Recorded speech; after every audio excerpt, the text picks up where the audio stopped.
حاجات مهمة جدا إنك تعمليها وتعلميها لطفلك.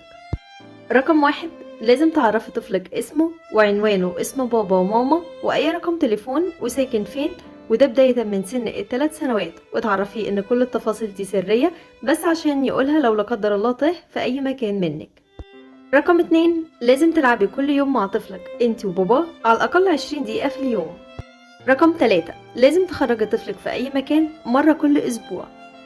4، علميه ما يتكلمش مع أي حد غريب يسأل عن تفاصيله أو تفاصيلكم، وما يركبش مع أي حد غريب وما يعرفوش العربية. 5، علميه إن الجمال في الشخصية والأخلاق، ودايما شكري في أي حاجة في شخصيته، والجمال مش مقياسه بس اللبس ولا الشكل ولا المال. 6، علميه يتصدق ازاي بجزء من لعبه أو بهدومه، وخليه يشوفك وانت بتتصدقي، وخليه كمان يساعدك في عمل الخير. 7، علميه دينه من خلال انه يقلدكم ويعمل زيكم، مش بالامر ولا الزعيق ولا الضرب. القدوة والتقليد هو اقصر وافضل طريق يتعلم بيهم الطفل اي حاجة. 8، مش معنى ان طفلك قاعد فاضي يبقى يتفرج على الموبايل او التلفزيون، لا، في انشطة كتيرة ممكن هو يعملها بنفسه او نعملها معاهم، هتضيف ليهم شيء جديد بدل ما تاخد منهم.